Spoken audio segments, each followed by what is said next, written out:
Electrostatics में electric charge का various units आपको बताया गया है ना। आपको ईएमयू ऑफ चार्ज बताया गया होगा, ईएसयू ऑफ चार्ज भी बताया गया होगा। उसी पे क्वेश्चन दिया हूँ ना मैं। अब ये मत बोलिएगा कि नहीं पढ़े हैं। जो आपकी पढ़ाई हुई है उसका एक एक वीडियो देख चुका हूँ मैं, तो पढ़ा चुके हैं सर। ये तो होना चाहिए। मैं ऑप्शंस भी दिया हूँ। 1/3 into 10 raise to the power 8, 3 into 10 raise to the power -10 numerically equals to speed of light in SI unit. Speed of light लिखा हुआ है, कुछ नहीं लिखा है तो क्या समझेंगे? वैक्यूम में समझेंगे। और numerically equals to speed of light in CGS unit. 4 options दिया हुआ है। ये जेई में क्वेश्चन आ चुका है। कौन आंसर होगा?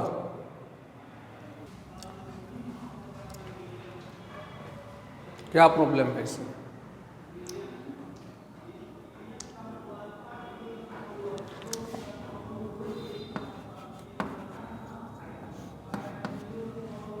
ईएमयू ऑफ चार्ज है ना,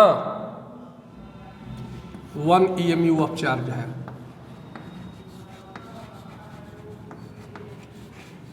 इसको डिवाइड करना है कितना से? 1 ESU ऑफ चार्ज से।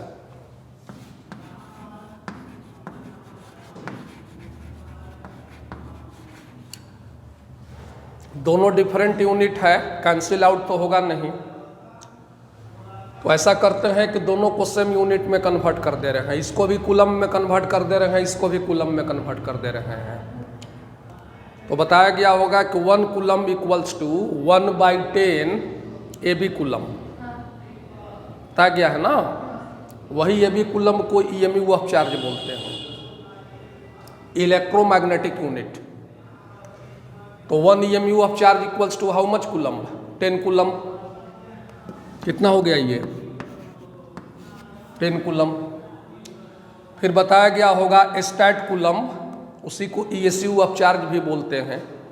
1 coulomb equals to 3 into 10 raise to the power 9 stat coulomb और ESU ऑफ चार्ज। तो 1 ESU ऑफ चार्ज में कितना हो जाएगा? 1/3 into 10 raise to the power 9 coulomb. ये कूलम कैंसिल, ये ऊपर शिफ्ट किया, कितना आया? 3 into 10 raise to the power 10। ये आंसर गलत है, ये भी आंसर गलत है। SI यूनिट में speed of light 3 into 10 raise to the power 8 metre पर सेकंड होती है। तो मीटर पर सेकंड तो नहीं होगा ना, ये तो कूलम कैंसिल हो गया, ये तो यूनिट लेस होगा। इसलिए न्यूमेरिकली इक्वल्स टू लिखा हुआ है। तब यूनिट नहीं, न्यूमेरिकल वैल्यू बताना है। ये भी नहीं होगा।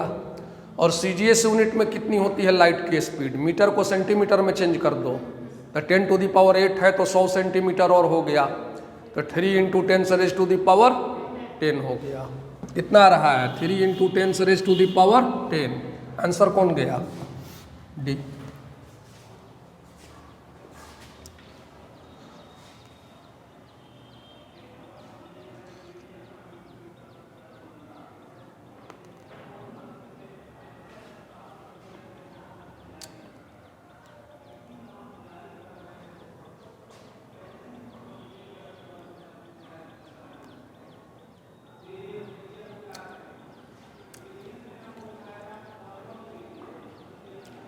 टेंथ क्लास में जो आप लोग ऑप्टिक्स पढ़े हैं,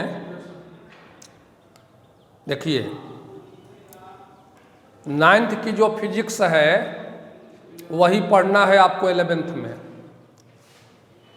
और 10th क्लास की जो फिजिक्स है वही पढ़ना है 12 में। तो 10th में जो फिजिक्स का सिलेबस है उसमें केवल ऑप्टिक्स एक ऐसा ब्रांच है जिसका कि सिलेबस 12 के सिलेबस से वेरी सिमिलर है। बाकी जो इलेक्ट्रिक चार्ज, इलेक्ट्रोस्टैटिक्स, इलेक्ट्रोडायनेमिक्स जो 10th में पढ़ना है वो बहुत सुपरफिशियल है, बहुत कम पढ़ाया है। 12 में बहुत ज़्यादा पढ़ना है। लेकिन ऑप्टिक्स जो पढ़े हैं 10th क्लास में उसका 70% सिलेबस 12 में पढ़ना है। मतलब 12 का 70% आपको 10th में पढ़ना था, ये बता रहे हैं। 30% जो वेव ऑप्टिक्स है वो हम आपको एक्स्ट्रा पढ़ाएंगे। तो जो स्टूडेंट 10th क्लास में ऑप्टिक्स अच्छे से पढ़ा होगा उसके लिए अभी जो 12 का सिलेबस है काफ़ी इजी हो जाएगा। स्नेल्स लॉ वगैरह तो पढ़े होंगे आप लोग, रिफ्रैक्शन का लॉ। देखते हैं लिखने आता है कि नहीं लिखने आता है।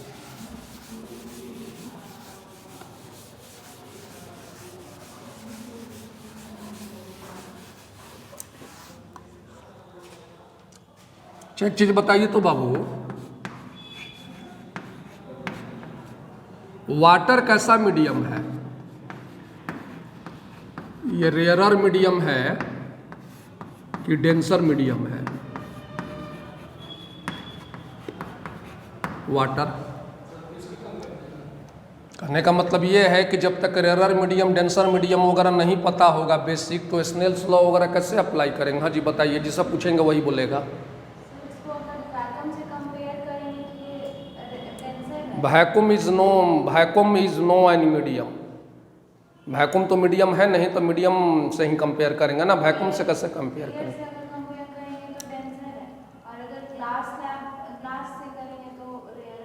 अच्छी बात है। एयर क्या है? एयर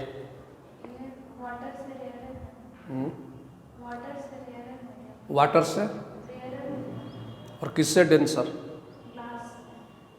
ग्लास से एयर डेंसर है जी।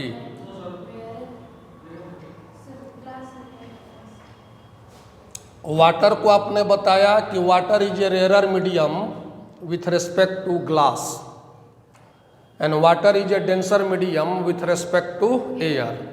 Similarly air is a rarer medium with respect to glass. Rarer medium हो गया ये। डेंसर मीडियम किससे है?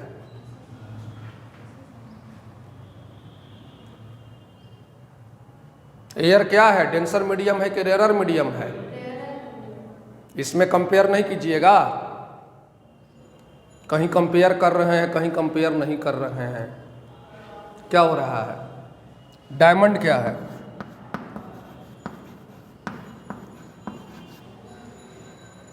डायमंड, इसकी रिफ्रैक्टिव इंडेक्स पता है यार कि कितनी होती है? डायमंड की रिफ्रैक्टिव इंडेक्स पता है कितनी होती है?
दो ही ऑप्शंस दिए हैं और सब ऑप्शंस देने से फायदा नहीं है। देखिए लाइट को मैं प्रोपगेट करवाया हूं from denser medium to rarer medium. Denser medium की रिफ्रैक्टिव इंडेक्स म्यू डी, तो जिस मीडियम से इंसिडेंट होता है उसको फर्स्ट मीडियम बोलते हैं, this is your mu one. Mu D को ही म्यू वन बोल रहे हैं। रेयरर मीडियम की रिफ्रैक्टिव इंडेक्स म्यू आर, इसी को हम म्यू टू बोल रहे हैं। पूछा जा रहा है कि sine i by sine r की वैल्यू कितनी होगी। दो ऑप्शन दिया हुआ है, म्यू की 1/म्यू। अब म्यू क्या है, आई डोंट नो।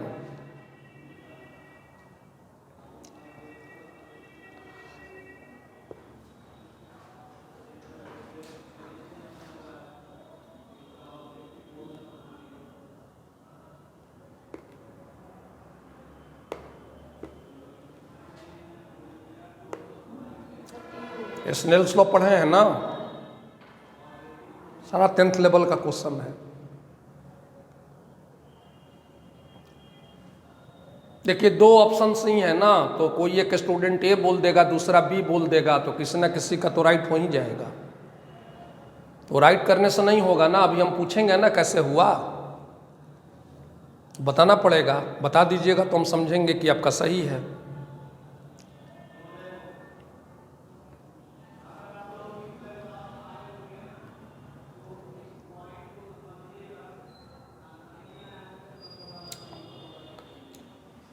सबसे पहले तो बताइए कि जो मैंने डायग्राम ड्रॉ किया है, दिस डायग्राम इज राइट और रॉन्ग।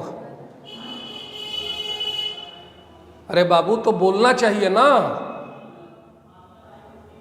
देखिए 20 ईयर्स हमको हो चुका है इस प्रोफेशन में।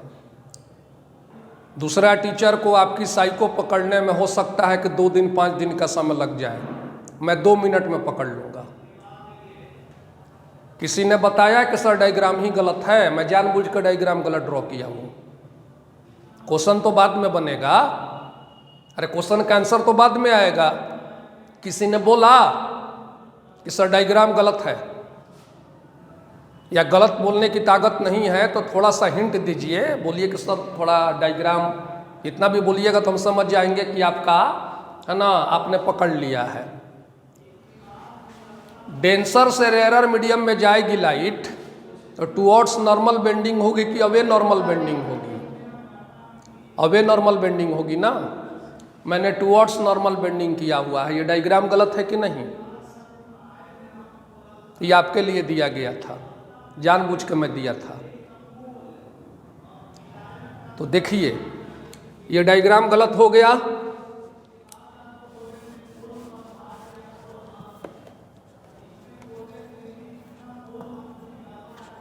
ये कुछ गया ऐसे, अब सही हो गया ना।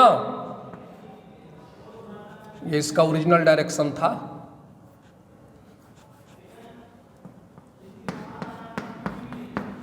अब सही हो गया। अब बताइए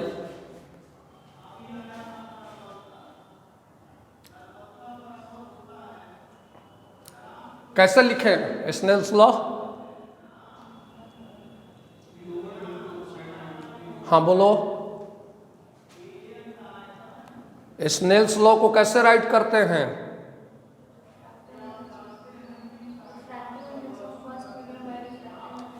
refractive index of first medium by refractive index of second medium equals to, क्या बोल रही है? अरे आई टर्म और आर के टर्म में बोलना है ना। Sine i by sine r कि साइन आर बाई साइन आई?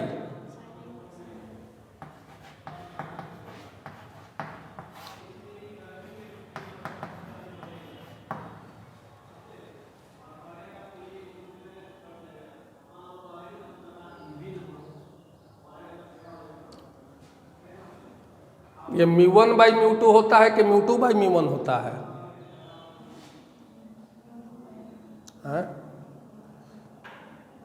इसमें ये याद करना पड़ेगा कि डेंसर से रेयर के लिए है कि रेयर से डेंसर के लिए है।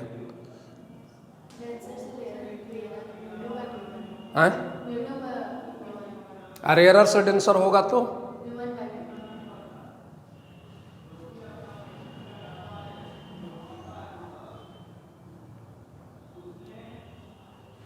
इसको μ2 बाई μ1 कर दूं, ठीक है जी। अब स्नेल्स लॉ भी नहीं पढ़े हैं, इसका मतलब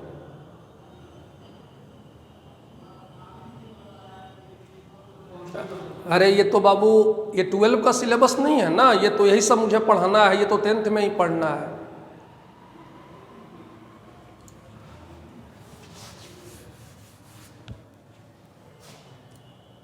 जो आप बता रहे हो आप लोग है ना, वैसे तो फिर है ना हमेशा एरर हो जाएगा।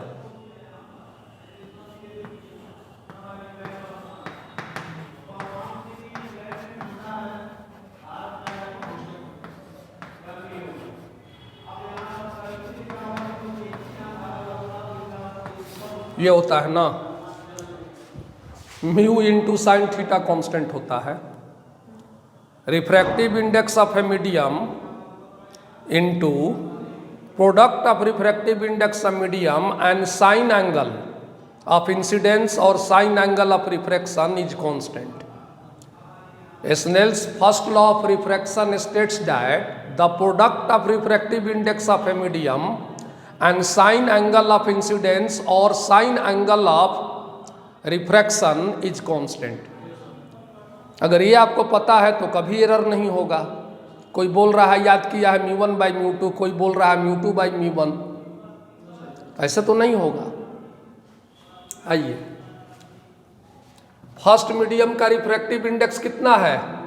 μ1 इंटू साइन, ये तो एंगल ऑफ इंसिडेंस है ना, sine i equals to. Second medium में आ गए, सेकंड मीडियम का रिफ्रैक्टिव इंडेक्स कितना है? μ2 साइन, यहां पर तो आर है ना, साइन आर हो गया। अब μ1 बाई μ2 करना हो, μ2 बाई μ1 करना हो, जो करना है कीजिए। हम पूछे हैं sine i by sine r, sine i by sine r निकालिए।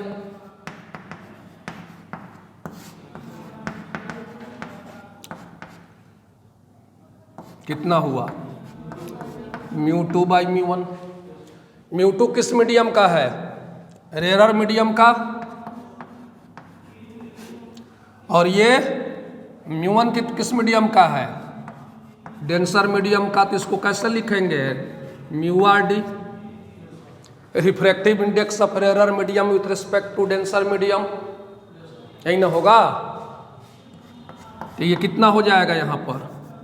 1 by refractive index of denser medium with respect to rare medium, 1 by, ये इंटरचेंज कर जाएगा। और डेंसर मीडियम का refractive index with respect to rare medium, इसी के term में आपको आंसर राइट करना है।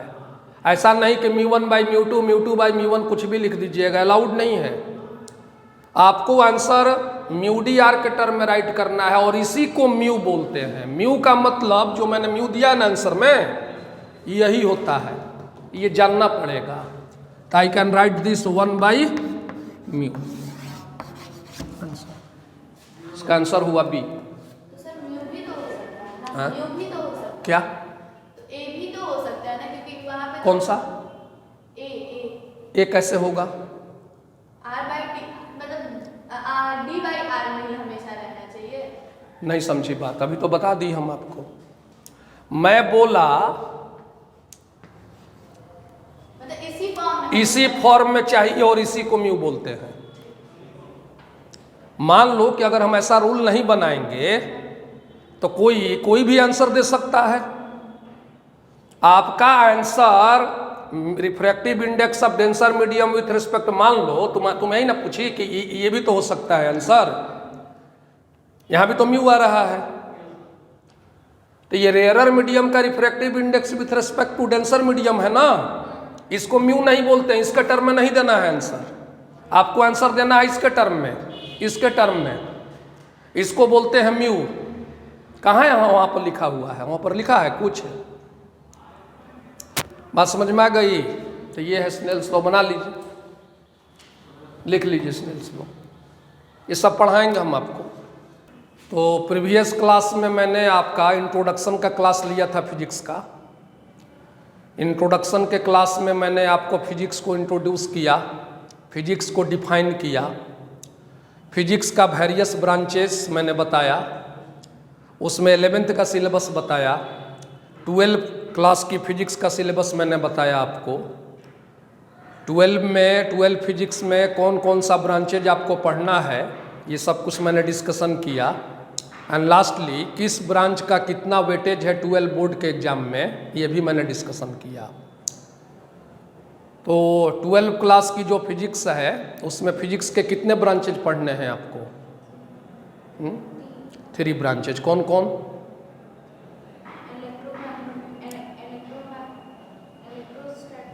नहीं नहीं, इलेक्ट्रोस्टैटिक्स तो सब ब्रांच है, मेन ब्रांच बताइए।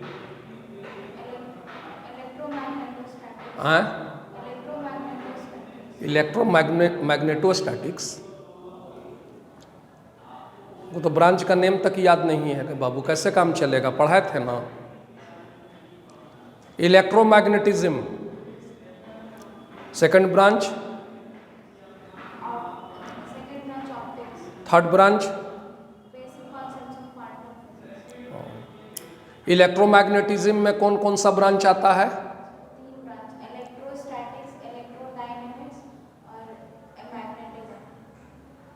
इलेक्ट्रोस्टैटिक्स, इलेक्ट्रोडायनेमिक्स एंड मैग्नेटोस्टैटिक्स, इसी को मैग्नेटिज्म भी बोलते हैं। ऑप्टिक्स में कौन कौन सा ब्रांच है? इलेक्ट्रोमैग्नेटिज्म का कितना वेटेज है? कितने मार्क्स का क्वेश्चन आएगा इलेक्ट्रोमैग्नेटिज्म से?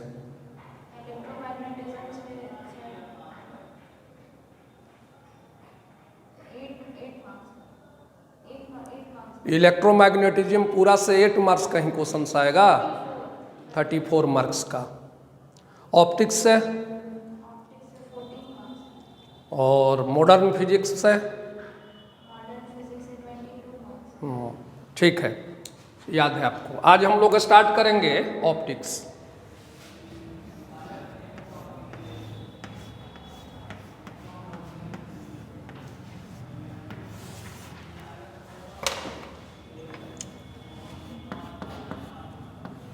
What is optics? What is optics?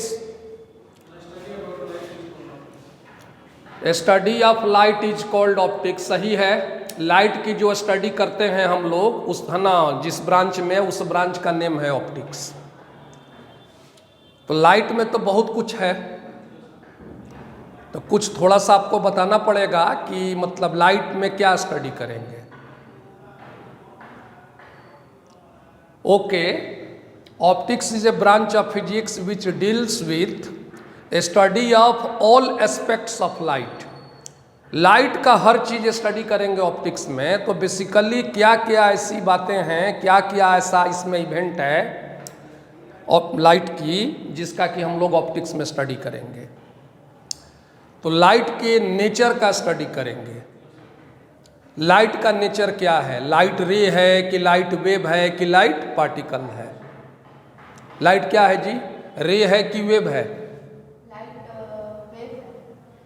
Light रे नहीं है।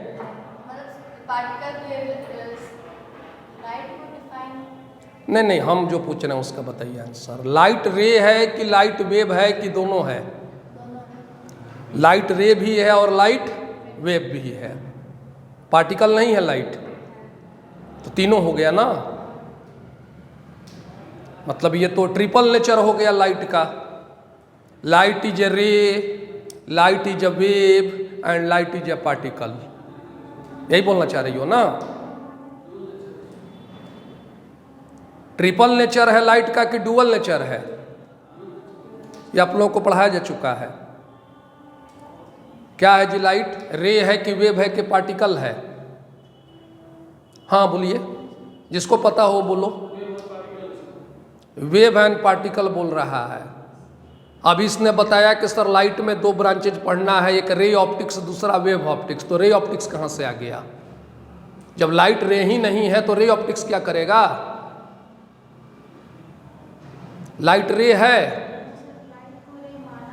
हाँ ठीक बता रही है। लाइट रियल में रे नहीं होता है। अभी हम बताएंगे कुछ इस तरह की कंडीशंस आएगी जिस कंडीशन में लाइट को रे कंसीडर करेंगे हम अपने आप, हम लोग उसको इजी करने के लिए। अगर वेव लेंगे तो साइनसॉइडल प्रोपगेशन होगा वेव का, और यहाँ पे हम लोग को ज्योमेट्रिकल मेथड से रिफ्लेक्शन, रिफ्रैक्शन और डिस्पर्सन को समझना है। तो हम लोग लाइट को रे कंसीडर कर लेते हैं। एक्चुअल में लाइट रे नहीं होता है। लाइट क्या है? वेव है एंड पार्टिकल है। तो ये सब हम लोग डिस्कशन करेंगे किस में? नेचर ऑफ लाइट में। तो लाइट के नेचर का स्टडी करेंगे ना ऑप्टिक्स में। दूसरा क्या स्टडी कर सकते हैं लाइट का? लाइट की जो प्रॉपर्टीज होती है, जैसे रिफ्लेक्शन होता है लाइट में, रिफ्रैक्शन होता है, डिस्पर्सन होता है। ये 3 तो आपको मिल चुका है 10th क्लास में। आगे मैं जो बता रहा हूँ वो नहीं मिला है। एक और मिला होगा आपको, स्कैटरिंग मिला होगा, इंटरफेरेंस नहीं मिला होगा, डिफ्रैक्शन नहीं था, पोलराइजेशन नहीं था। तो ये सब क्या हुआ? टाइम का प्रॉब्लम है क्या? टाइम का प्रॉब्लम है? बार बार क्लॉक देख रही हो। एक बार में हम नहीं आपको बोलते, हम 3 बार 4 बार आपको है ना रीड कर लिए कि 3 बार 4 बार आप है ना अपना क्लॉक देख रही हो। टाइम का इशू है तो जा सकती हो, ठीक है। तो लाइट की क्या पढ़ेंगे हम लोग? प्रॉपर्टीज। इसके बाद लाइट से रिलेटेड जो कुछ भी इस नेचर में फेनोमेना हो रहा है, जैसे oval shape of sun during sunrise and sunset, reddish colour of sun during sunrise and sunset, twinkling of stars, mirage, looming, sparkling of diamond, rainbow formation, ये सब लाइट से रिलेटेड है ना फेनोमेना। तो बताएंगे कि रेनबो का जो फॉर्मेशन हो रहा है वो क्यों हो रहा है, कैसे हो रहा है, एक्सप्लेन करेंगे ना। लाइट की किस प्रॉपर्टी के कारण रेनबो बन रहा है, लाइट की किस प्रॉपर्टी के कारण ऑयल फिल्म जो है उसमें कलर आ रहा है, डायमंड की स्पार्कलिंग क्यों हो रही है, मिराज का फॉर्मेशन क्यों हो रहा है, कैसे हो रहा है। These are called phenomena based on light. तो बेसिकली 3 चीज का स्टडी करेंगे हम लोग लाइट से रिलेटेड। लाइट की 3 चीज़ों का स्टडी करेंगे। पहला क्या? नेचर ऑफ लाइट का स्टडी करेंगे। दूसरा लाइट की प्रॉपर्टीज का स्टडी करेंगे। और तीसरा लाइट के फेनोमेना का स्टडी करेंगे। फेनोमेनन सिंगुलर होता है, फेनोमेना जो होता है वो प्लूरल होता है। इनफैक्ट लाइट से रिलेटेड जितनी भी चीज़ें हैं, ऑल एस्पेक्ट्स ऑफ लाइट की स्टडी को ऑप्टिक्स बोलते हैं। 3 हम मेंशन करेंगे। तो लिखिए ऑप्टिक्स क्या हुआ। Optics is a branch of physics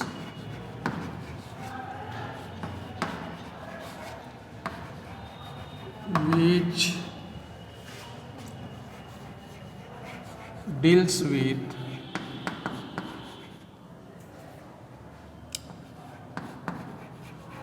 a study of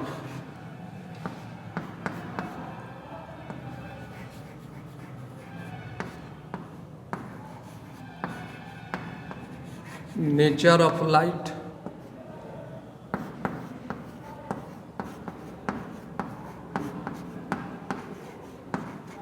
properties of light, and phenomena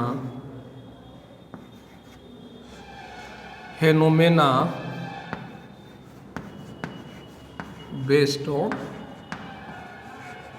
light. लिख लीजिए।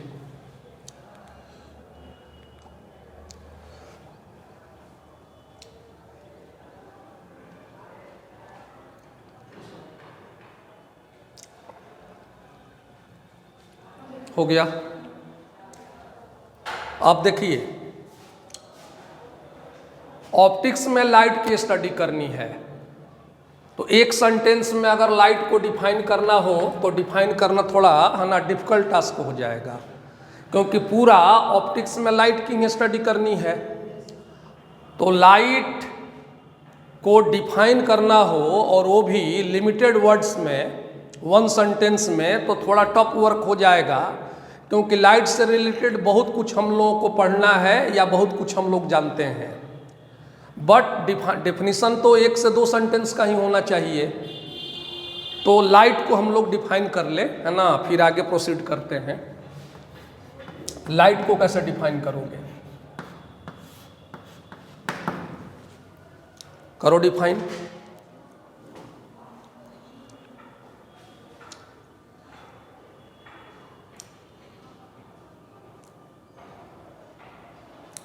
लाइट विजिबल है कि इनविजिबल है? लाइट दिखाई देता है आपको? लाइट दिख रहा है? चारों तरफ तो दिख रहा है लाइट ना। जैसे देखो ये फोन हम लोगों को दिख रहा है, आप मुझे दिख रहे हैं। लाइट इसमें रिफ्लेक्ट करके हमारे आईज में आता है इसीलिए। कहाँ आता है? रिफ्लेक्ट करके कहाँ आता है? आई में आता है। तो उसका इमेज देखते हैं हम लोग किसी ऑब्जेक्ट का। इमेज कहाँ बनता है? रेटिना में बनता है, रेटिना पर बनता है। वो इमेज कैसा बनता है? इमेज का कैरेक्टरिस्टिक क्या होता है?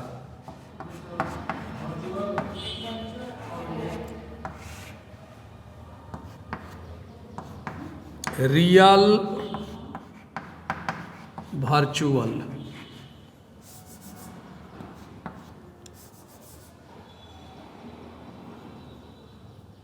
इन्वर्टेड,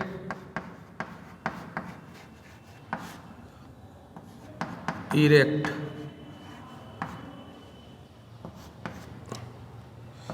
डिमिनिस्ड,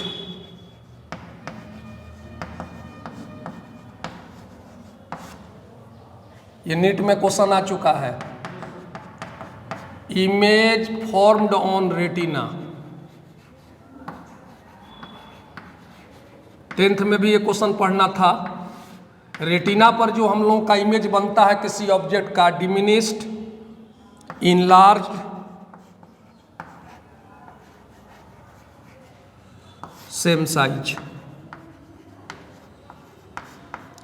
ये क्वेश्चन नीट में आ चुका है। 12 बोर्ड में भी ये क्वेश्चन आया हुआ है कि किसी भी ऑब्जेक्ट का जो इमेज बनता है हम लोगों के रेटिना पर, आइज बोलना गलत है, आइज नहीं बोलना चाहिए, रेटिना बोलना चाहिए। रेटिना ही हुआ है ना, वहीं पर इमेज बनता है ना।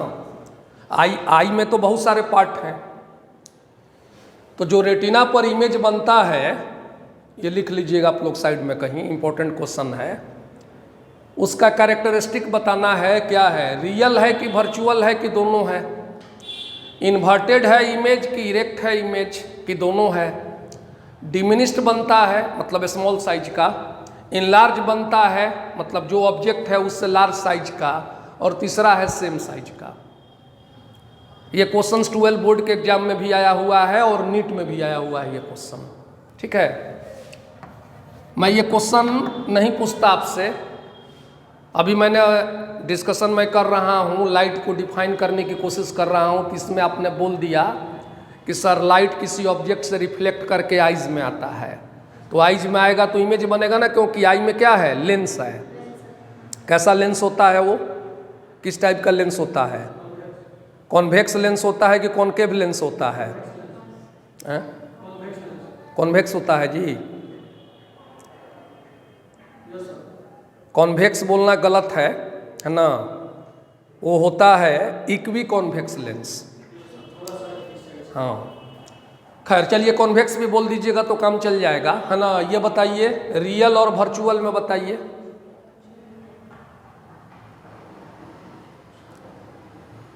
रियल इमेज बनता है कि वर्चुअल इमेज बनता है?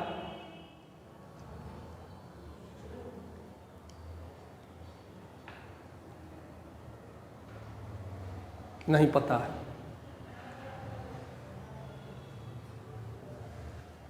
आप मुझे देख रहे हो, अच्छा ये बताओ, इन्वर्टेड देख रहे हो मुझे कि इरेक्ट दिख रहे हो? इरेक्ट देख रहे हो ना, मैं तो सीधा खड़ा हूं, मेरा पैर नीचे है, सर ऊपर है। ऐसा ही मुझे देख रहे हो कि उल्टा दिख रहे हो? देखो तो मेरा पैर ऊपर नहीं है ना और सर नीचे नहीं है ना। मैं बता दे रहा हूं मेरा पैर नीचे है ना। My foot is on this ground and head is above. ऐसा ही दिख रहा हूं मैं, तब तो इरेक्ट हुआ ना है? अब क्या प्रॉब्लम हो गया? इन्वर्टेड, वो इन्वर्टेड बोल रहा है। अरे तुम उल्टा देख रहे हो मुझे।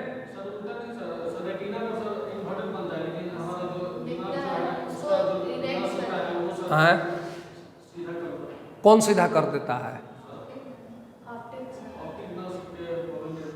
अच्छा, तो ऑप्टिक नर्व नहीं पूछ रहा है भाई, यहाँ पर पूछ रहा है कि रेटिना पर इमेज कैसा बनता है। तो जो बनता है वही बताएंगे ना, तो इन्वर्टेड हो गया। इन्वर्टेड हुआ तो फिर रियल होगा, इन्वर्टेड है तो रियल होगा। इरेक्ट होता तो वर्चुअल होता। इसमें बताइए diminished, enlarge, same size. Size बताइए। साइज मेरा वही है, diminished, enlarge, same size. Convex lens में याद कीजिए,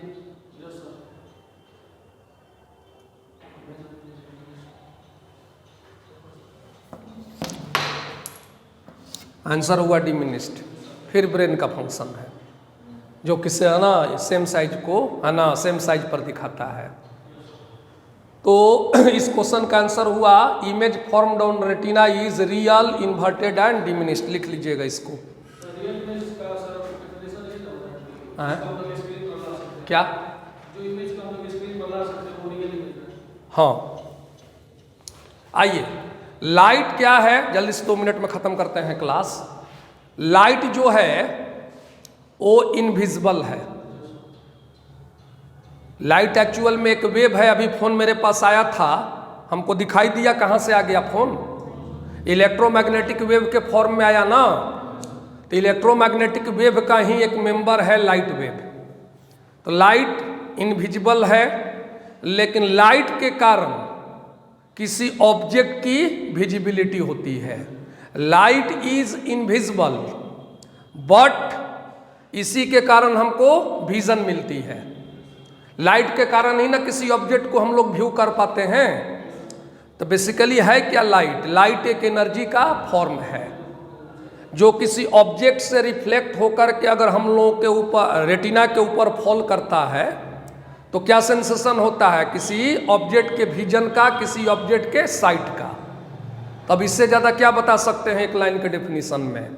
बहुत कुछ है लाइट के बारे में बताना, तो वो सब तो डेफिनेशन में राइट नहीं करेंगे। तो बस इतना हम लोग राइट करें। कोई लाइट पूछेगा कि व्हाट इज लाइट, तो एक लाइन में बता दीजिएगा। Light is a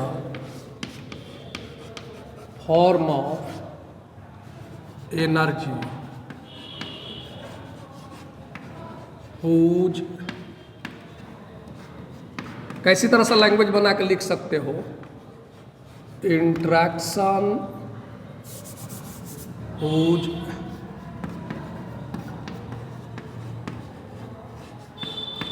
interaction with retina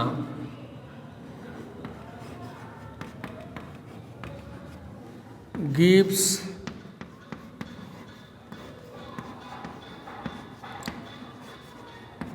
sensation of sight। Site को और क्या राइट कर सकते हैं? विजन।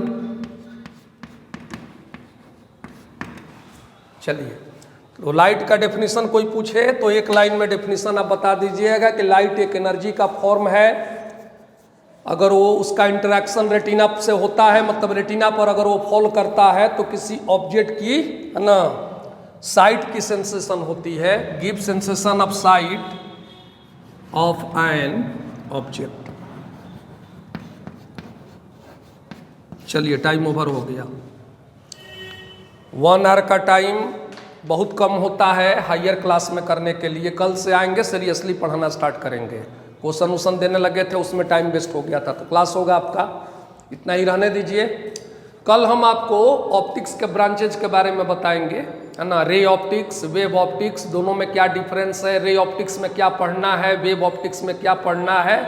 उसके बाद लाइट का कुछ इंपॉर्टेंट फैक्ट्स बताएंगे हम आपको। ये डिफिनीशन से क्या होगा, एक लाइन का डिफिनीशन है, 10-15 आपको है ना इंपॉर्टेंट पॉइंट्स बताएंगे जो हो सकता है कि आप कुछ जानते होंगे, कुछ नहीं भी जानते होंगे। चैप्टर स्टार्ट करने से पहले तो कुछ फैक्ट्स बताएंगे, और उसके बाद फिर हम आपको है ना क्या स्टार्ट करेंगे, रिफ्लेक्शन थ्रू मिरर, मिरर में प्लेन मिरर स्टार्ट करेंगे, फिर उसके बाद स्फेरिकल मिरर, वही 10th वाला पढ़ना है। चलिए क्लास ओवर में।